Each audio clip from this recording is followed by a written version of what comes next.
Assalamualaikum warahmatullahi wabarakatuh. Perkenalkan, nama saya Melia Aninis Nawati, NRP 501723117, asal dari kelas tadi DP. Di sini saya akan menjelaskan bagaimana mengenai processing data hasil filtering. Nah, di sini pada yang pertama ini import NumPy SNumPy itu seperti biasa untuk mengimport library yang ada pada Python, pada Jupyter. Lalu yang pertama ini load data. Nah, di sini load data ini digunakan untuk memasukkan data dari yang akan dibaca oleh sistem. Jadi menggunakan data yang telah diberikan yaitu assignment 1. Di sini diberikan datanya yang ada pada perangkat laptop saya. Lalu di sini terdapat T, X, dan Fs. Di sini untuk T merupakan eh, seperti data-data yang akan ada pada awalnya. Di sini T-nya itu ada array waktu, lalu X itu merupakan sinyal mentah dari data, lalu Fs ini merupakan sampling frekuensinya. Lalu untuk bagian kedua itu untuk plot sinyal asli. Jadi nanti outputnya itu berupa sinyal asli dalam bentuk grafik. Nah, di sini dengan fungsinya ini untuk menampilkan plot sinyal asli dengan output grafik sinyal dengan noise yang terlihat menjadi untuk perbandingan dari awal hingga nanti akhir saat ada filtering. Lalu yang kedua ini ada FFT untuk analisis spektral. Nah, di sini FFT bertujuan untuk mengubah sinyal dari domain waktu ke domain frekuensi. Nah, di sini terlihat untuk XF-nya menunjukkan amplitudo frekuensi yang terlihat pada puncak frekuensi target nanti yang akan ada pada outputnya. Lalu di sini terdapat apa spektrum yang menunjukkan sinyal target yaitu kisarannya 2 sampai 10 Hz. Nah, yang berikutnya ada median filter untuk white noise. Nah, di sini berfungsi untuk sinyal ini lebih halus terutama untuk mengurangi noise pada satu titik yang ekstrim. Nah, yang kelima ini, bagian kelima ini adalah fungsi filter. Nah, di sini mulai memasukkan filter-filternya. Nah, di sini terdapat low cut, high cut, dan lain sebagainya, high pass, seperti itu. Nah, untuk filter ini itu merupakan zero pass filter, jadi tidak menghasilkan output sendiri, tapi digunakan untuk menyaring sinyal yang akan ini di selanjutnya, di line selanjutnya. Lalu di sini pada bagian filter, terapkan filter ini terdapat low pass, high pass, dan band pass. Nah, pada low pass ini menghilangkan frekuensi di atas 10 Hz dan high pass ini menghilangkan frekuensi di bawah 2 Hz. Lalu untuk band pass hanya melewatkan 2 sampai 10 Hz. Jadi merupakan frekuensi targetnya ini pada band pass. Nah, untuk tiga filter ini akan menghasilkan hasil atau output yang berbeda yang akan dievaluasi dengan SNR. Nah, di sini untuk perhitungan SNR-nya, SNR ini dihitung seperti ini. Dan SNR ini fungsinya untuk mengukur rasio antara energi sinyal dan energi noise, yang outputnya nanti berupa angka SNR dalam dB gitu. Lalu untuk selanjutnya, untuk menghitung nilai SNR di sini, nah ini dengan menghitung nilai SNR ini, SNR sebelum dan sesudah. Nah, ini nilai SNR sebelum dan sesudah filtering ini.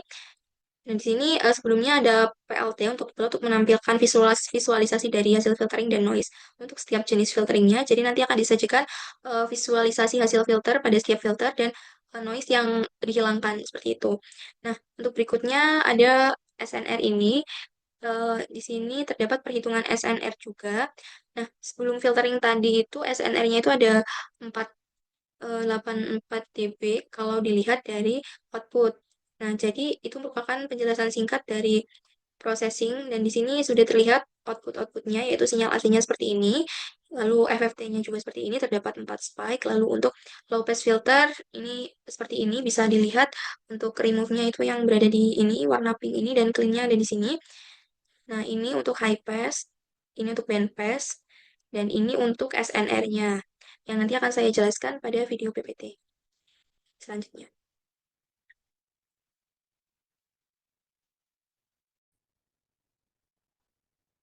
Baik, jadi ini merupakan lanjutan dari hasil pemrosesan filtering tadi. Di sini merupakan analisis hasil filtering sinyal.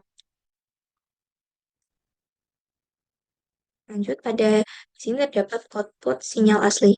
Nah, pada sinyal asli ini bisa dilihat di sini menunjukkan frekuensi fluktuasi amplitudo yang cukup tajam dan tidak teratur. Hal ini menandakan bahwa sinyal mengandung berbagai komponen frekuensi baik yang dibutuhkan atau sinyal utama maupun yang tidak diinginkan yaitu berupa noise. Nah, amplitudo ini berkisar 2 hingga 2,8 yang juga mengindikasikan adanya energi cukup besar untuk frekuensi tinggi. Jadi pada sinyal asli ini masih banyak noise, jadi perlu dilakukan filtering yang berikutnya. Nah, output yang kedua yaitu sinyal hasil FFT. Di sini merupakan hasil FFT. Nah, pada FFT ini dilakukan melalui eh, transformasi Fourier. Kita bisa dapat melihat komposisi frekuensi dari sinyal hasil FFT ini. Terdapat empat puncak, yaitu empat spike di sini. Yaitu yang pertama ada dengan frekuensi 7 Hz, 15 Hz, 20 Hz, dan 24 Hz. Jadi pada spike ini menunjukkan dan mengindikasikan bahwa sinyal mengandung frekuensi-frekuensi tertentu secara signifikan. Namun selain itu, spike di sini juga terlihat, eh, selain spike ini juga di bawahnya tersebut ada sinyal-sinyal di sini yang merupakan noise yang perlu disaring untuk eh, step berikutnya. Nah, yang pertama yaitu di sini ada low pass filter. Pada low pass filter ini em, gunakan untuk mempertahankan sinyal dengan frekuensi rendah dan membuang frekuensi tingginya. Dan terdapat di sini lihat hasilnya itu cukup bersih. Nah, saya tunjukkan di sini untuk yang berwarna pink ini untuk noise yang telah dihapus dan yang warna kuning ini merupakan clean sinyalnya. Jadi sinyalnya cukup bagus dengan nilai SNR ini 12,93 yang menunjukkan bahwa SNR-nya juga cukup tinggi, juga berarti kualitas sinyal membaik secara signifikan dari sinyal asli tadi. Lalu yang berikutnya ada high pass filter. Nah, pada high pass ini kebalikan dari low pass filter, yakni mempertahankan frekuensi tinggi dan membuang yang frekuensi rendahnya.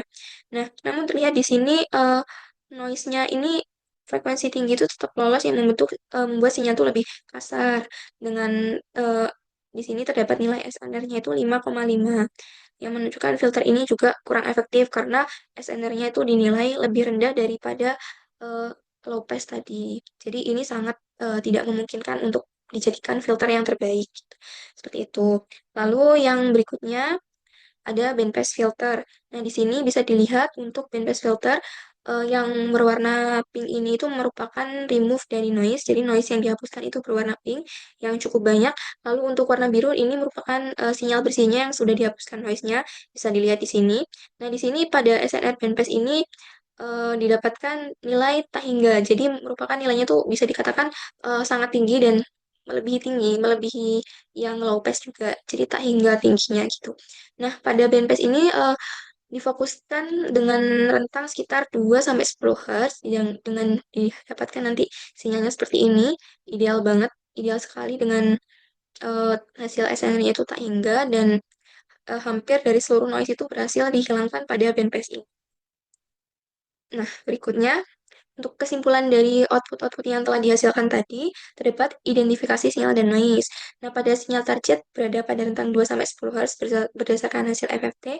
Noise terdiri dari high frequency noise yang lebih dari 10 Hz, yaitu tajam bentukannya, lalu low frequency noise itu kurang dari 2 Hz, yang tidak stabil, yang rendah, lalu di bawahnya itu ada spike-spike. Ya, jadi yang kedua ada design filter. Nah, filter ini terdiri dari tadi low pass, high pass, dan band pass. Nah, pada low pass ini mempertahankan sinyal di bawah 10 Hz dan efektif sangat efektif juga sebenarnya untuk menghilangkan noise untuk frekuensi tinggi yang tadi juga dibuktikan dengan SNR-nya juga lumayan tinggi. Lalu untuk high pass ini hanya mempertahankan sinyal di atas 2 Hz. Jadi tadi noise-nya itu yang dihapus tuh hanya sedikit dan masih terdapat noise-noise sehingga juga tadi dilihat untuk sinyalnya itu sedikit lebih kasar daripada yang sinyal aslinya juga. Lalu untuk bandpass ini fokus dengan rentang 2 sampai 10 Hz. Jadi tepat di area sinyal target. Nah, untuk perbandingan hasil dan SNR-nya, sinyal asli memiliki SNR rendah karena memiliki noise yang mendominasi. Kalau tidak salah tadi itu 4,8 sekian untuk sinyal asli dari SNR-nya. Lalu untuk low pass, tadi SNR-nya itu cukup meningkat signifikan namun tadi masih menyisakan beberapa noise dan untuk high pass tadi justru tidak terlalu efektif karena noise-nya itu masih banyak dan hanya menghapus sedikit noise aja tadi. Dan untuk yang band pass ini menghasilkan sinyal yang paling bersih dengan SNR-nya ini juga maaf, SNR-nya tadi yang band pass juga ideal dan bernilai SNR-nya itu tidak tak hingga. Jadi karena tak hingga tadi SNR-nya itu sangat tinggi sehingga mempertahankan frekuensi target. Jadi kayak seperti tidak ada noise sama sekali di band pass. Nah, untuk kesimpulannya, rekomendasi dari ketiga filter yang terbaik itu adalah bandpass karena mengisolasi sinyal target dan membuang noise lainnya. Nah, sekian presentasi dari saya. Apabila ada kurang lebihnya, saya mohon maaf. Wassalamualaikum warahmatullahi wabarakatuh.